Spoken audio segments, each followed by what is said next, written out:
Good morning, everybody. So in America, it's pretty common for people to not see a body when someone is dead. Oftentimes, someone dies, you find out without seeing the body, and you find out how they died after. I have a quote, "I'm not afraid to die, I just don't want to be there when it happens." I disagree with this quote because it's kind of contradictory to me. Because if you don't want to be there when it happens, then you're kind of afraid of how you died. For me, I want to be there when it happens. I want to be prepared. I want to know, because then I can talk to family members and spend time with them before I go. I had a grandmother, she was diagnosed with Alzheimer's, and they told us she had a year to live. So within that year, I got closer to her, and I was talking to her, spending a lot of time with her. We watched a lot of TV Land, which I hated, but I got to spend time with her. A lot of Sanford and Son. But because I knew that she was going, I spent time with her, and my father was diagnosed with kidney failure 10 years ago now, and that was good to know because I got to spend time with him also. And it's good to know when you're gonna go because you can be prepared for it. Like I said, you'll spend time with people. You can get ready you can accept the fact that someone's about to leave instead of wake up one day and they're just gone. It can be devastating. So for me, again, with my father, I spent a lot of time with him. I got to know more about him. Our relationship got better.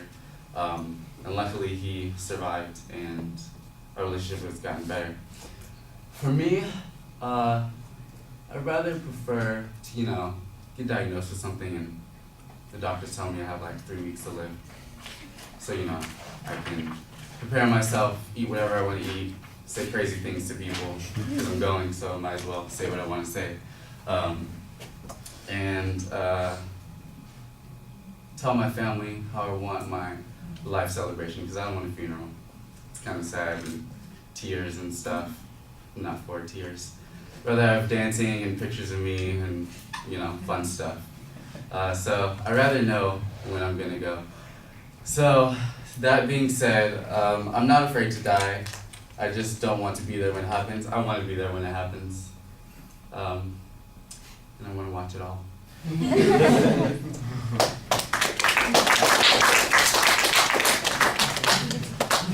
Keep it.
All right, Nicholas, you've got a dramatic statement as your attention device, but it does sound a little bit awkward. The transition to the topic is okay.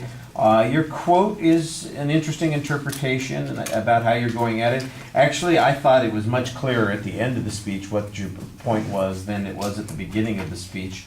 You had some interesting examples. It did feel a little bit like you got involved in that story with your grandmother but didn't quite know how to get out of that particular story and what the point was that you were trying to make. The story with your father was a little bit less clear, but the exit was clearer and you knew what it was that you were trying to say at that particular point. So I thought that helped pretty well.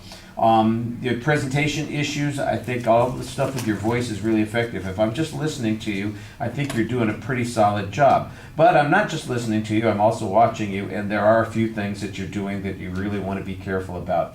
You have a tendency to not be sure where to put your hands. You start off with them on your hips, kind of like the Superman pose, and then you've got your arms crossed, which looks a little bit defensive as you're speaking, and then you've got your arms crossed and your legs crossed at the same time, kind of like you're just waiting for a bus instead of standing up and getting ready to talk to the audience. So you need to be a little bit more aware of all of the things that are going on with your hands and arms while you're standing there. Like I said, I thought you used your voice pretty effectively. And like I said, also at the exit, I thought that you had a clearer summary. And so you didn't really change the topic that you were saying at the end, but you stated it much more effectively and clearly. And that's a good way to finish off. All right. Thank you.